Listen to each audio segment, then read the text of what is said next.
Hawkins, let's see if we can get some information from you, because we were unable to get it the last time, from you in reference to your background, your education, and some of your experiences that led you to us this morning, and then make some statements in reference to child support in Tennessee, and then we'll move to Mr. Watkins and allow him to sort of finish this segment for the morning. Okay. Well, I came out of Glen Cliff High School, like my buddy here, didn't graduate. Went through the system to graduate, get GED, and just got, going through life changes, ups and downs. But we also been in the child support system, like he said, 20, 30 years, but we can't win, and it's time for us to take back our stand on it. We keep falling for everything. We got to stand for something. And this child support thing, it got to be, well, the average man these days don't even want to work a job.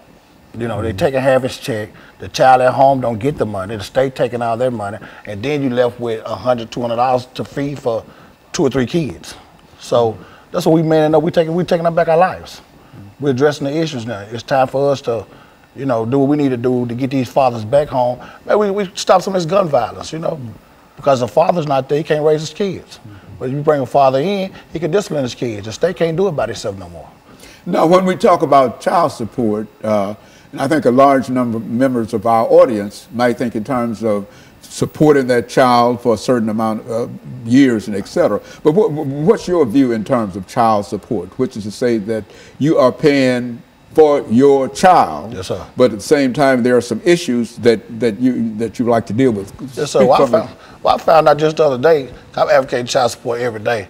I just found out the other day I was with my kid's parents, my kid's mother, 24 years. And I just found out the other day I'm $139,000 behind on child support payments. So how that system add up? I was with my kids every day of their life, all 3 of them. But I'm behind, I take care of my kids. It's how the system is trying to portray us as not doing, but because we're not paying the system. But we keep paying the system, we can't feed the child. We gotta have something for a man to live. And so are you still with your wife? No, sir. But you're still paying to support your children every day. And you feel that they're taking more money out of whatever salary you have. Yes, sir. And some of that money does not go to the child. None of the money go back. But the money, for the most part, goes to the state. Yes, sir. What do you think about that, Mr. Watkins? I mean, it's true. As you just asked me, about going towards child, it's true. I've had the mother call me, ask me, well, when is your job going to send the money? I said, what do you mean? It's coming out of my check. Well, they send it when they want to send it. And it causes conflict within the household.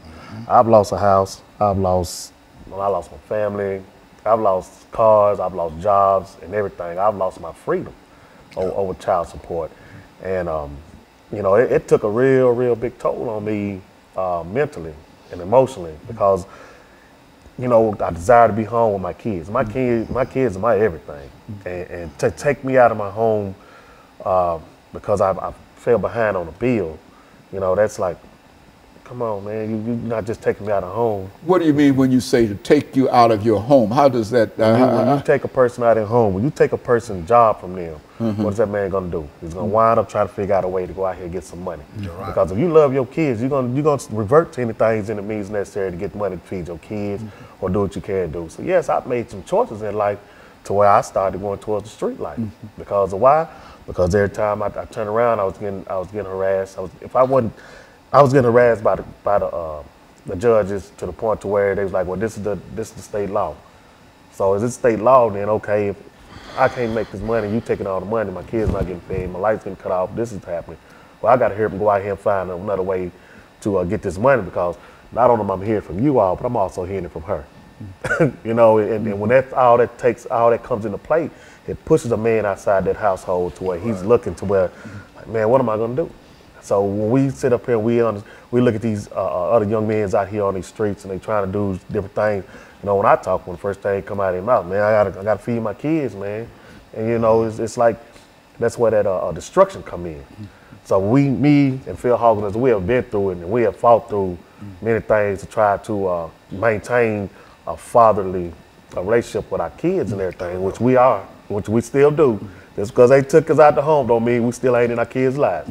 But we still try to educate the younger men, the future and everything to hey, we're gonna try to get some help because I know where you've been, I know where you're going and stuff. So, Phil, when you think in terms of child support in Tennessee, what would you consider to be the most destructive thing that the state of